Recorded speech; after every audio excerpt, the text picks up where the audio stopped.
멜기세덱에 대해서 이야기하려다가 잠깐만 다른 이야기 합시다 하고는 지난주에 인간의 연약함에 대해서 이야기를 했습니다. 그리고 오늘 7장에서 멜기세덱에 관한 이야기를 합니다. 근데 멜기세덱을 다루기 위해서 하는 것이 아니라 멜기세덱을 통해서 예수를 소개하기 위한 장치가 7장의 이야기입니다. 자, 이 멜기세덱은 하고 이야기를 하지요. 지난 주간의 마지막 절을 다시 꼬리 잡고 넘어오는 겁니다. 멜기세덱은 누구냐? 살렘의 왕이고 지극히 높으신 하나님의 제사장이다 라고 이야기를 하고 있습니다. 창세기 14장에 잠깐 등장하는 사람인데 살렘의 왕이다, 또 지극히 높으신 하나님의 제사장이다, 여러 왕을 쳐서 죽이고 돌아오는 아브라함을 만나서 복을 빌어준 사람이다 라고 이야기를 합니다. 아브라함이 돌아오는 길에 조카 롯을 사로잡은 5명의 연합군을 아브라함이 제압해버립니다. 참, 그런 거 아브라함은 대단한 전략가이죠. 믿음의 조상이면서 전략가입니다. 가나안의 5 부족 연합군을 격퇴하고 조카를 빼옵니다. 빼오고 돌아오는 길에 멜기세덱을 만나서 그에게 자기가 취한 전리품을 10분의 1을 그에게 드립니다. 어떤 이유로 그렇게 드는지 모르지만 그가 제사장이었음을 알아보았다라고 그냥 성경은 이유 없이 그냥 사건만 아주 간단 명료하게 18절, 19절, 20절에 창세기 14장 18, 19, 20절 3절에 걸쳐서 이야기하고 있습니다. 살렘의 왕이다, 평화의 왕이다 하는데 여기가 어디냐? 시편 76편에 보니까 그의 장막은 살렘에 있으며 그의 초소는 시온에 있도다 라고 이야기하면서 이곳이 예루살렘일 것이다 라고 추정을 합니다. 또 하나, 이 사람은 지극히 높으신 하나님의 제사장이다. 멜기세덱이 대체 어느 지파 계열이고 어디 부족 사람이고 아무도 모릅니다. 무작정 그냥 하나님의 제사장이다 라고 하니까 그냥 그러려니 하고 받아버리는 거예요. 이유를 달지 않았습니다. 창세기에서 이유를 달지 않았기 때문에 아무도 그에 대해서 이유를 달지 않습니다. 어떻게 하나님의 제사장이 되었는지, 유래가 무엇인지 창세기가 침묵하고 있는 한은 우리도 거기에 대해서 입을 다물 수밖에 없어요. 유대인들은 질문합니다. 유대인들은 이것 가지고 질문하고 이것 가지고 평생을 연구하는 분도 있는데, 아무튼 여기서는 하나님의 제사장이 되었다, 왕이면서 제사장인 이 모습은 고대 국가에서는 그냥 익숙한 이야기입니다. 왕이 곧 제사장 역할을 같이 합니다. 이 왕권과 제사장권, 신권이 분리된 것은 아주 후대의 이야기입니다. 옛날 그 선덕여왕 사극 드라마 있지요? 거기서 왕의 권한과 제사장의 권한이 충돌하는 모습을 선덕여왕에서 보신 분들, 기억하시는 분들 있을 거예요. 그게 고대 국가의 모습입니다. 그래서 신이 곧 왕이 될 수 있었던, 그것을 누릴 수 있었던 시기가 있었습니다. 그래서 멜기세덱 때에 부족 국가의 왕이면서 더불어 제사장으로 활동했었다라고 여겨지는 겁니다. 자, 그런데 이 하나님의 제사장이 여러 왕을 쳐서 죽이고 돌아오는 아브라함을 만나서 무엇을 했습니까? 복을 빌어 주었지요. 근데 아브라함이 모든 것에 10분의 1을 주었습니다. 근데 10분의 1 말고 뭘 또 주었지요? 여기는 안 써 있습니다. 창세기에 써 있는 이야기인데 떡과 포도주도 주었습니다. 근데 히브리서 기자는 필요에 의해서 불필요한 이야기는 다 빼버린 거예요. 이것을 설명하기 위한 구절만 인용을 해 가져오고 있습니다. 떡과 포도주와 전리품의 11조도 드렸다라고 이야기하는데 여기선 떡과 포도주 이야기는 빼버립니다.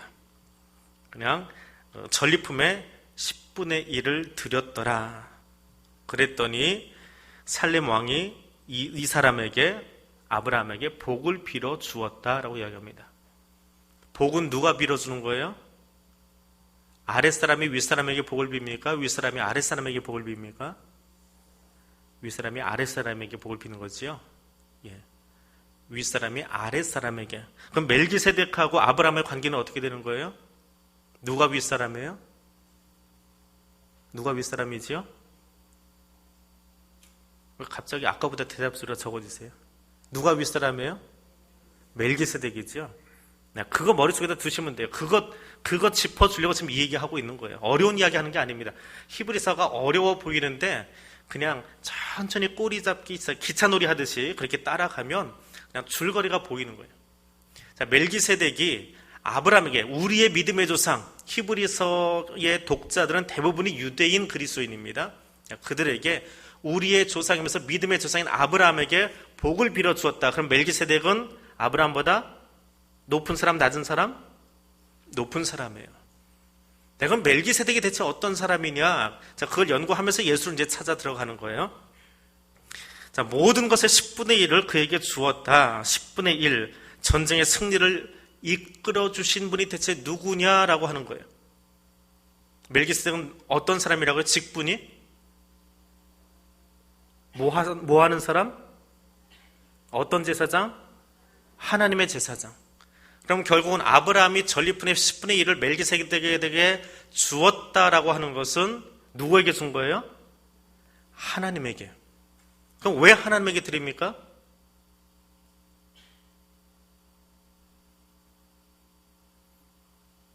여러분, 감사헌금 왜 하세요? 네? 대한교회가 좋아서 감사헌금 하세요? 감사헌금 왜 하세요? 어떤 일을 이끄신 분이 누구예요? 하나님이시니까. 멜기세덱에게 드리긴 했지만 결국은 그가 하나님의 제사장이에요. 그럼 아브라함이 멜기세덱에게 전리품의 10분의 1을 드렸다라고 하는 것은 누구에게 감사하고 있는 거예요? 하나님. 지금 아브라함이 뭐 하고 돌아오는 길입니까? 전쟁을 마치고.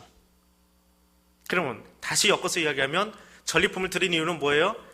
이 전쟁을 승리로 이끌어 주신 분이 누구라고요? 하나님이에요. 하나님 것을 감사하면서 드리는 거예요. 그게 멜기세덱에게 드린 겁니다. 자, 아브라함이 멜기세덱이 제사장인 것을 알고 그가 높은 분인 것을 알고 드린 거예요. 아브라함보다 높은 분. 그리고 결국 하나님을 대리하는 그 사람에게 전리품의 10분의 1을 드렸어요. 그런데 이 사람에게 전리품을 드렸는데 이 사람이 누구냐? 한 번 더 짚어갑니다. 3절에 뭐라고 되어 있습니까? 아버지도 없고 어머니도 없고 족보도 없고 시작한 날도 없고 생명의 끝도 없어서. 여기까지만 끊어봅니다. 애비도 없고 애미도 없고 족보도 없고. 옛날 성경 그렇게 되어 있던 것 같아요. 근데 조금 점잖은 말로 바꿔놨어요. 아버지도 없고 어머니도 없고. 옛날 성경대로 그 느낌으로 그냥 읽어버리면 뭐가 돼요? 애비도 없고 애미도 없는. 좀 상스러운 말 같아 보이지요? 실제로 상스러운 말입니다. 실제로 상스러운 말이에요.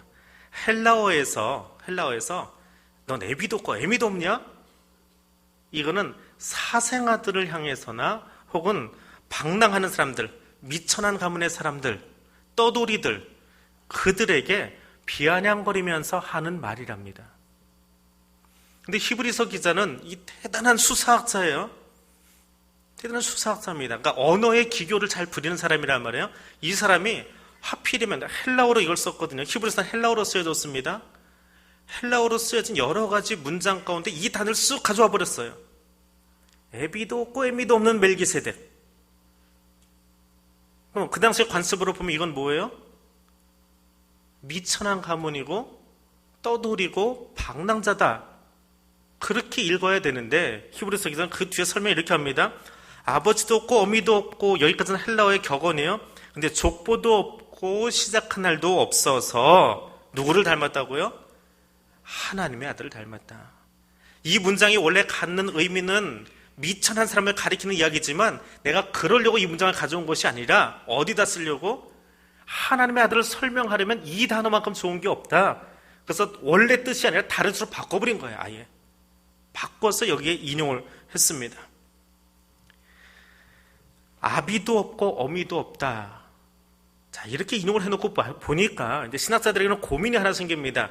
이건 사실은 사람들 좀 빈정거릴 때 쓰는 말이고 미천한 사람들을 부를 때 쓰는 말인데, 이 뛰어난 언어 감각을 가진 사람이 하필이면 이런 언어를 여기다 갖다가 써가지고 굳이 예수를 소개할 필요가 있었을까? 같은 말도 좀 다른 문장을 갖다 쓰면 좋잖아요. 근데 왜 그렇게 했을까라고 하는 질문이 나오는 거예요. 그래서 그 당시에 나온 헬라어로 만들어진 모든 서적들을 뒤지기 시작했답니다. 이 문장이 그 빈정거림의 말이 아니고 다른 용례로 쓰인 것이 없는가 찾아보니까 히브리서 기자가 왜 수사학자인지가 보이는 거예요. 세상의 미천한 자들, 방랑자들, 별 볼 일 없는 사람들, 사생아들을 지칭할 때도 이 단어가 쓰이는데 또 한편으로는 이 단어가 언제 쓰이냐 하면 신들을 지칭할 때도 이 단어가 쓰인대요. 왜? 신에게는 아버지와 어머니가 필요 없잖아요. 때로는 신은 아버지만 가지고도 존재하는 게 신이에요. 어머니 필요 없이 아버지가 그냥 존재케 하는 경우도 있어요. 헬라의 신들 가운데. 그래서 헬라의 신들을 이야기할 때는 이 문장구를 그대로 차용해서 신을 표현하기 위해서 쓰더라. 그럼 결국은 히브리서 기자가 이 문구를 가져온 이유는 멜기세덱이나 예수가 비천한 자다라고 하는 것이 아니라 무엇을 표현하기 위해서요? 그가 하나님의 아들임을 표현하기 위해서 남들은 겉에 있는 제일 첫 번째 뜻만 보지만 더 깊이 있는 언어학자들만 알 수 있는 그 단어의 용례를 찾아내가지고 여기다가 인용했다라고 하는 것을 발견했다는 거예요.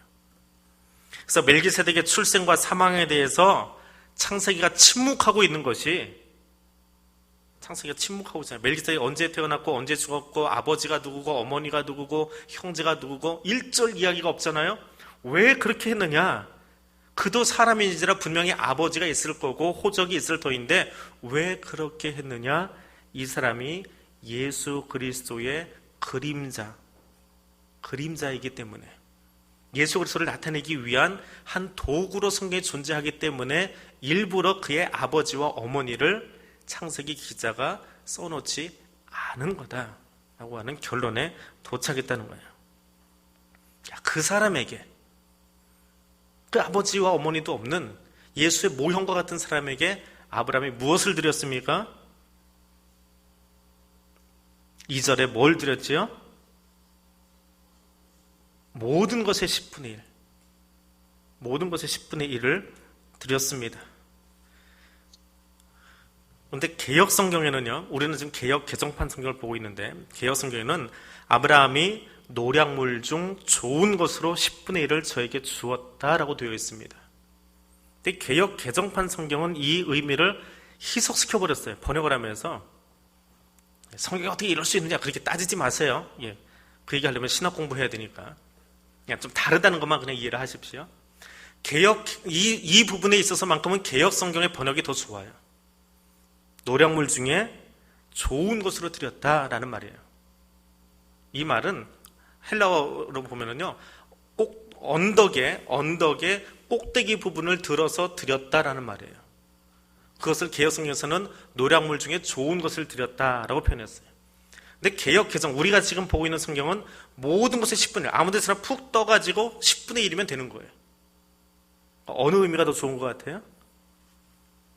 개역 성경의 번역이 훨씬 더 낫지요.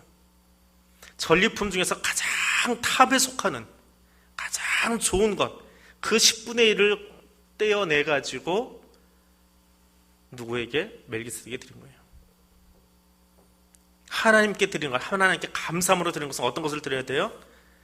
있는 것 중에 요만큼만 드리면 되지 뚝 떼서 내는 게 아니고 내가 가지고 있는 것 가운데에 가장 좋은 것, 제일 꼭대기에 있는 것, 그것으로 10분의 1을, 그 제일 윗부분에 있는 것을 어떻게 해요? 하나님께 드리는 거예요.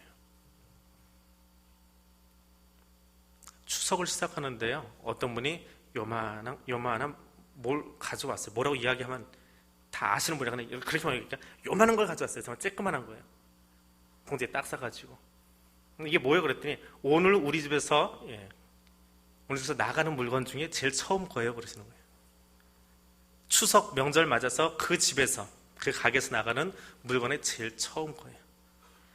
양은 자그마한 건지 모르지만 하나님께 드리는 마음이 그거여야 된다는 거예요.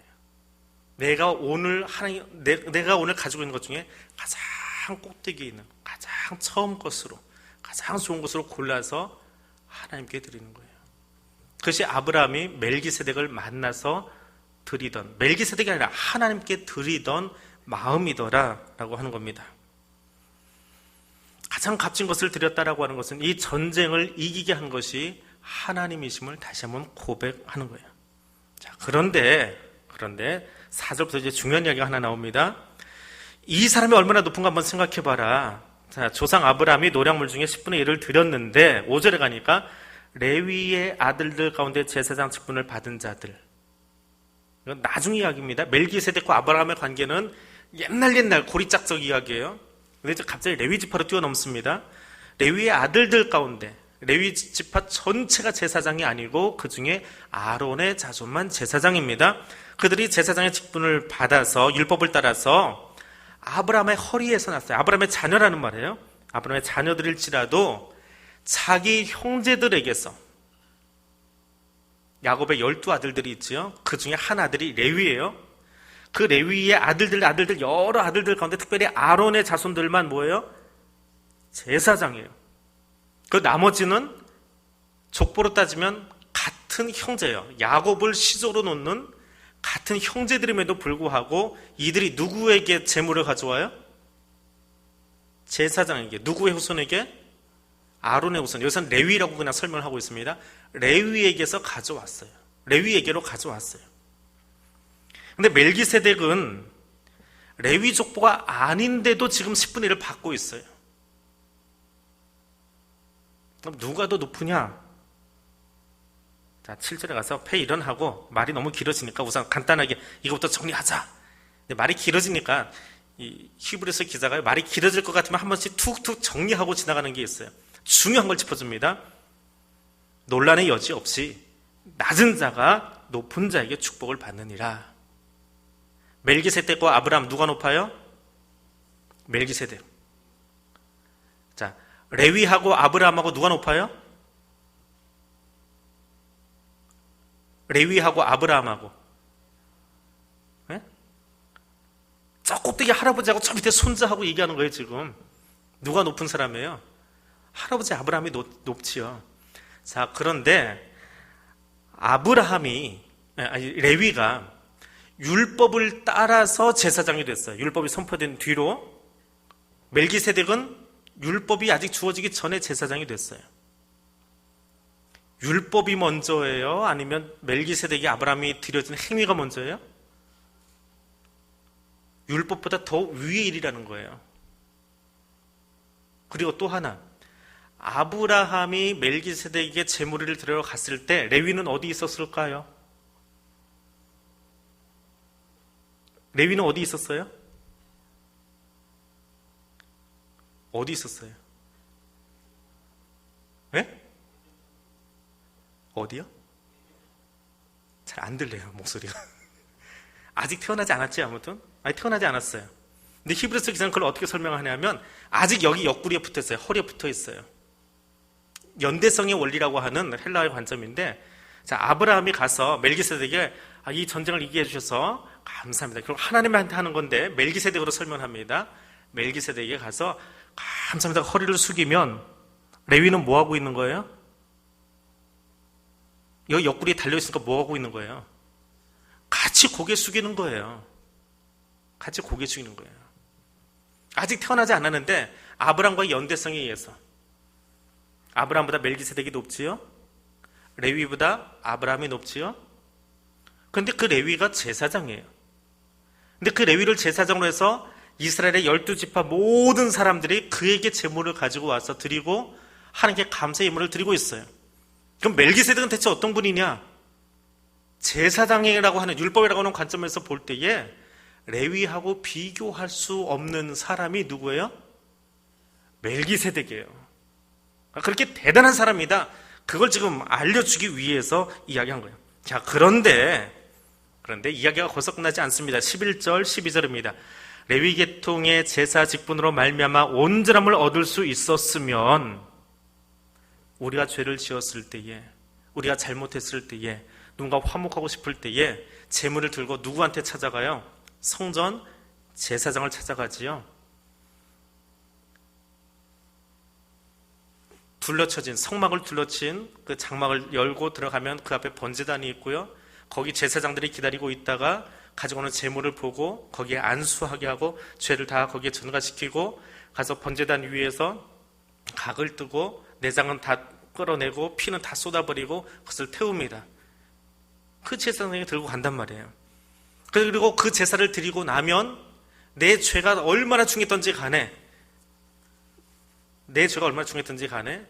내 어떤 경제적인 능력에 맞춰서 비둘기가 됐건 양이 됐건 송아지가 됐건 소가 됐건 들고 나와서 제사를 드리고 나면 내 죄는 어떻게 되는 거예요? 사함을 받는 거예요. 우리의 죄가 어떻든지 간에 세상에서 어떤 못난이 짓을 하고 살았든지 간에 이 전에 나와서 예수 그리스도의 이름으로 진정으로 회개하고 그냥 기도하는 게 아니고요. 습관적으로 하는 게 아니고 정말 예수의 이름을 의지해서 기도하고 나면 우리 죄가 용서받은 것 믿으세요? 예, 마찬가지로 지금 그건 이제 좀 뒤에 이야기예요. 자, 이스라엘 사람들도 율법을 따라서 율법에 정해진 룰을 따라서 레위 제사장에게 가면 그에게 가서 제사를 드리면 온전함을 얻을 수 있었어요. 어찌하여 아론의 반차를 따르지 않고 멜기세덱의 반차를 따르는 다른 제사장을 세울 필요가 있겠느냐? 지금 질문 하나 던지고 있는 겁니다. 제사장직이 좀 불완전하다. 제사장이 존재하는 이유는 백성들이 죄를 짓고 하나님께 나아가서 사함을 얻게 하기 위해서 축복의 통로로 존재하는 거예요. 그런데 백성의 제사를 받아서 하나님께 나아가서 하나님 저들이 잘못했답니다. 용서해 주세요라고 제사장이 성소를 향해서 지성소를 향해서 기도하려면 제사장은 어떤 자세로 살아야 돼요? 제사장은 그냥 중간다리 역할을 하는 사람이니까 지멋대로 대충 살다가 때 되면 재물 가지고 오면 받아가지고 제사만 드려주면 되나요? 그렇지 않아요. 지성소에 들어가는 제사장들은 늘 두려움으로 들어갑니다. 들어갔다가 자기 죄 때문에 살아나오지 못하는 경우도 있어요. 그럼 우선은 제사장이 깨끗해야 되겠지요. 근데 레위 제사장은 사람이라는 거예요. 신이 아니고 사람이에요. 사람이기 때문에 불완전합니다.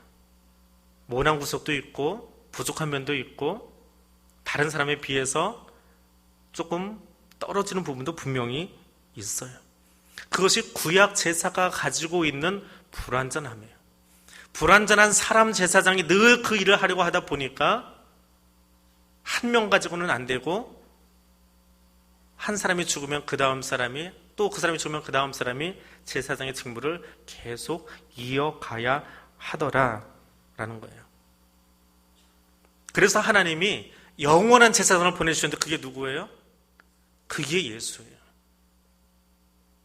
그 예수를 설명하려고 보니까 레위 제사장과 좀 설명이 안 되는 거예요. 왜? 그 사람은 사람 제사장이고 불완전하니까. 그래서 시작도 없고 끝도 없는 멜기세덱과 연결을 시키기 위해서 지금 이 이야기를 하고 있는 거예요. 자, 그럼 이제 본론으로 들어갑니다. 중간 얘기는 좀 복잡해서 짧게 하고요. 자, 이게 진짜 이야기. 요거는 짧게 해드리겠습니다. 16절 우리 같이 읽어보겠습니다. 그는 육신에 속한 한 계명의 법을 따르지 아니하고 오직 불멸의 생명의 능력을 따라 되었으니. 어떤 분이라는 거예요? 영원한 생명을 가졌기 때문에 인간 제사장과는 비교할 수 없는 우월하신 분이더라라고 하는 겁니다. 레위 계통의 제사장들은 육신에 속하여서 온전케 할 수가 없습니다. 그런데 예수는 단번에 정결케 하시는 분이에요. 그래서 그분은 우리에게 더 좋은 것으로, 더 좋은 언약으로, 더 좋은 약속으로, 더 좋은 제물로, 더 좋은 소유로, 하여튼 더 좋은 것 주시려고 오신 분이 예수 그리스도예요. 레위 제사장도 그의 백성들에게 좋은 것을 주기 위해서 평생을 나시드린으로 서약하고 자신의 몸을 성소에 바치고 살아가지만 예수는 그보다 더 좋은 것을 우리에게 주시려고 오신 분이더라. 그렇게 이야기하는 이유는 뒤에 괄호로 되어 있는 말이 있어요. 이 성경은 없는 말인데, 니도 그래도 다시 옛날로 돌아갈래? 히브리서는 그것 때문에 쓴 거거든요. 옛날이 좋아요. 그래도 옛날 습관이 더 좋아요. 예수 믿으니까 너무 힘들어요. 하라는 것도 많고 뭐 이렇게 보채는 것도 많고 이거 봉사해라 저거 해라 하는지 예수 믿는 거 너무 힘들어요. 그리고 자꾸 옛날로 돌아간단 말이에요. 근데 예수님이 오신 이유가 뭔데? 너에게 정말 좋은 것, 더 좋은 것, 더 좋은 약속, 더 좋은 부활, 더 좋은 도성, 더 좋은 집 주려고 오셨는데 그래도 그거 믿지 못하고 거기에 대한 확신이 없어서 계속 돌아갈래 이것들아. 그리고 히브리서 기자가 뒤에다 쓰지 않았지만 괄호 처리되어서 있는 거예요. 이 영원한 것을 주려고 오셨는데. 또 하나, 예수 그리스도가 얼마나 대단하신 분이냐, 그리스도의 제성제가 어떤 것이냐, 20절과 20절에서 22절 같이 보겠습니다. 또 예수께서 제사장이 되신 것은 맹세 없이 된 것이 아니니 그들은 맹세 없이 제사장이 되었을 때 오직 예수는 자기에게 말씀하신 이로 말미암아 맹세로 되신 것이라. 주께서 맹세하시고 뉘우치지 아니하시리니 내가 영원히 제사장이라 하셨도다. 이와 같이 예수는 더 좋은 언약의 보증이 되셨느니라. 하나님은 맹세하고 변함이 없으세요. 사람은 맹세하고 각서 쓰고 뭐 다 해도 변하잖아요. 혹시 런닝맨 보십니까? 런닝맨이라는 프로그램 보세요? 방울도 쫓아다니면서 이름표 띄는 예능 프로그램인데 거기에 그 하하하고 개그맨들 이름을 다 모르겠어요. 그 배신 캐릭터 있지요. 걔들은 늘 그 안에서 배신하는 게 일과예요. 그 캐릭터를 가진 그 개그맨 두 사람이 그 러닝맨을 진행하는 그날 프로그램에서 배신을 안 하면 이상한 거예요. 배신해야 저 사람 늘 그래 그러면서 우리는 그걸 쳐다보고 있어요. 캐릭터에 그렇게 만들어 놨어요. 그런데 하나님은 자신이 약속한 것에 대해서는 절대로 변함이 없으신 분이시다. 자기가 맹세하고 뉘우치지를 않으신다. 왜? 하나님의 말씀에 대해서 자기 스스로가 확신이 있고 또 그것을 지키기 위해서 우리의 구원을 지금도 진행하고 계시기 때문에 뉘우치지 않는다라고 하는 것을 강조하고 있어요. 예수는 그 구원을 완성하기 위해서 오신 영원한 언약의 보증인이라는 거예요. 레위 제사장들은 사람이기 때문에 아침에 한 마리하고 저녁에 한 마리 조금 다를 수 있어요. 제사와 상관없이. 사람이기 때문에 실수도 할 수 있어요. 예수는 그렇지 않더라는 거예요. 주님의 구원의 약속은 절대로 변함이 없어요. 근데 왜 이렇게 흔들흔들하면서 돌아가려고 하느냐? 그 얘기 또 하고 있는 거죠. 세 번째, 예수는 어떤 분이요? 영원하신 분이에요. 23절에서 25절에 보니까 제사장들은 수요가 많아요. 레위 제사장들은 사람이기 때문에 죽고 살고 해요. 수요가 많은 것은 죽음으로 말미암아서 항상 잊지 못해요. 그런데 예수는 영원히 계시기 때문에 그 제사장 직분도 갈리지 아니한답니다. 그러므로 자기를 힘입어 하나님께 나아가는 자들을 온전히 구원하실 수 있으니 이는 그가 항상 살아계셔서 그들을 위하여 간구하심이라. 그분은 항상 살아계신 분이에요. 레위 제사장은 매번 죽어요. 이 히브리서 쓰여지던 이때 와가지고는 죽지 않았는데도 제사장이 여러 명이에요. 왜? 돈 주고 성직을 매매했기 때문에. 예수는 영원한 제사장이더라. 영원한 제사장이더라. 그리고 지금도 우리를 위해서 간구하고 계신다. 항상 서로를 위해서 간구하시는 분이다 라고 소개를 합니다. 다음에 예수는 어떤 분이요? 26절에서 28절에 보니까 그는 흠이 없으세요. 이러한 대제사장은 우리에게 합당하니 거룩하고 악이 없고 더러움이 없고 죄인에게서 떠나 계시고 하늘보다 높이 되시니라. 그는 저 대제사장들이 먼저 자기 죄를 위하고 다음에 백성의 죄를 위하여 날마다 제사 드리는 것 같이 할 필요가 없어요. 레위 제사장들은 자기도 죄인이기 때문에 자기를 위해서도 제물을 드려야 돼요. 다른 사람이 제사장이 대신 대여 주어서. 근데 예수는 그럴 필요가 없어요. 그리고 레위 제사장은 매년 1년에 한 번씩은 전 백성을 위해서 속죄 제사를 드려야 돼요. 예수는 단번에 드림으로 그 모든 것을 완성시키신 분이에요. 사람은 무심코 죄를 범할 수 있는 유한한 존재예요. 부족한 존재예요. 그런데 예수는 그렇지 않더라. 단번에 완전한 속죄를 이루신 분이다. 그 면에서 레위 제사장하고는 비교할 수 없는 분이다. 비교할 수 없는 분이다 이야기합니다. 28절입니다. 율법은 약점을 가진 사람들을 제사장으로 세웠거니와 율법 후에 하신 맹세 말씀은 영원히 온전하게 되신 아들을 세우셨느니라. 하나님이 하신 진짜 사역입니다.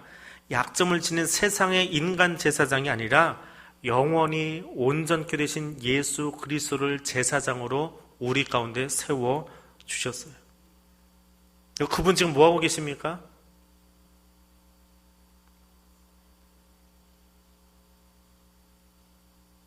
예수님 지금 뭐하고 계세요?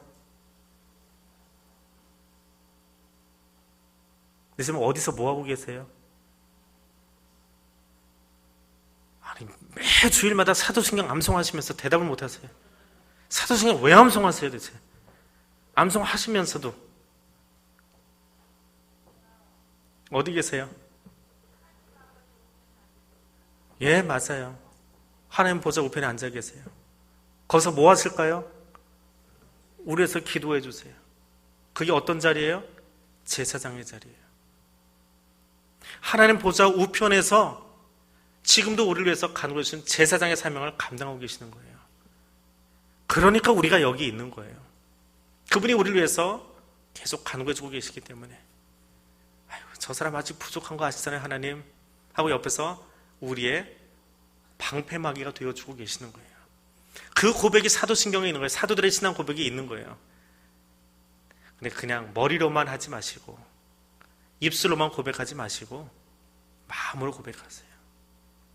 그분이 정말 지금 나를 위해서 무엇하고 계시는지 한 구절 한 구절을 좀 되새김질 하시면서 다 아는 얘기인데 뭐 굳이 또 물어보니 하지 마시고 손 들고 대답도 좀 하시고요. 아주 멋있는 학생이에요.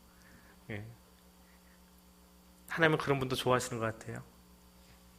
예수 그리스도는 지금 하나님 보좌 우편에서 대제사장의 사명을 감당하고 계세요. 자, 그러면 그 하나님 보좌 우편의 사역은 뭘까요? 그 얘기까지 하면 오늘 밤이 너무 길어지겠지요? 그게 8장의 이야기입니다. 그 이야기가 8장 이야기예요. 자, 또 기차놀이 하지요? 네, 또 기차놀이 하는 거예요. 자, 지난주에는 멜기세덱 이야기 하겠습니다. 그러면서 멜기세덱으로 들어왔다가 레위 제사장하고 비교해서 그 레위들 인간 제사장하고는 비교할 수 없는 영원하고 또 영원한 생명을 우리에게 주시고 그리고 우리에게 더 좋은 것 주시려고 오신 분이 예수 그리스도신데 그분이 어디 계신다고요?